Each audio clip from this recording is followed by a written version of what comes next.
की sundry horror death.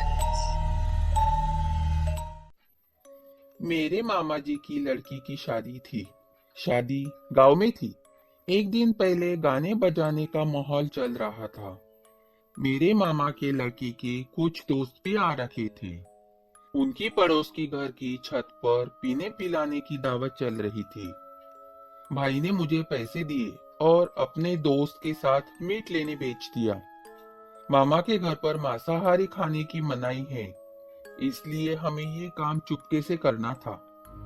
हम दोनों बाइक पर सवार होकर निकल पड़े। सड़क बिल्कुल सुनसान थी और बाइक की लाइट के अलावा कोई रोशनी नहीं थी। वापस आते समय घर से करीब 1 किलोमीटर पहले हमारी बाइक खराब हो गई। काफी कोशिश करने पर भी चालू ही नहीं हो रही थी।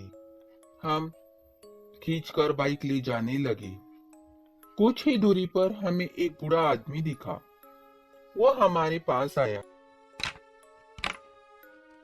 और कहने लगा, मुझे थोड़ा मीट दे दो, मुझे थोड़ा मीट दे दो। हमें पहले से ही गुस्सा आ रहा था। उसकी बात सुनकर और गुस्सा आने लगा। भाई के दोस्त ने चिढ़कर कहा, तेरे बाप ने खाया है कभी मीट? चल भाग यहाँ से। आदमी ने फिर से मीट मांगा, मगर हमने उसे धमकाकर भगा दिया। घर पहुंचकर मैंने भाई को मीट पकड़ा दिया और नाच गाने वाले कमरे में चला गया। वहां जाकर देखा तो नाच गाना बंद हो गया था। सब लोग दीदी दुल्हन को घेर कर खड़े थे। दीदी अजीब सी हरकतें कर रही थी और कह रही थी, मुझे मीट खाना है, मुझे मीट खाना है।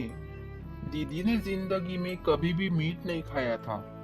सबको समझ आ रहा था कि ये भूत प्रेत का चक्कर है। मामा ने दीदी को जोर से थप्पड़ मारे। दीदी ठीक हो गई, मगर मामी अजीब सी हरकतें करने लगी। ये सिलसिला चलता रहा। भूत एक को छोड़ता तो दूसरे को पकड़ लेता। सब भूत को समझाने लगे कि इस घर के लोग मांस मछली छूते तक नहीं। पर भूत ने बताया कि इस घर के कुछ लोगों ने मीट मंगवाया है और मेरे मांगने पर मुझे नहीं दिया। ये सुनकर कुछ कुछ बातें मेरे समझ में आने लगी। मैं भागकर भाई के पास गया और घर और रास्ते पर हुई घटना के बारे में बताया। भाई ने वहां से मीट का एक टुकड़ा उठाया और चल दिया। उस समय भूत दीदी पर लगा हुआ था। भाई ने मीट का एक टुकड़ा दीदी के मुंह में डाल दिया। तब जाकर दीदी शांत हुई। थोड़ी देर बाद सब सामान्य हो गया और सब अपने अपने काम में लग गए। मगर मामा थोड़े गुस्से में थे। शायद वो भाई पर गुस्सा थे।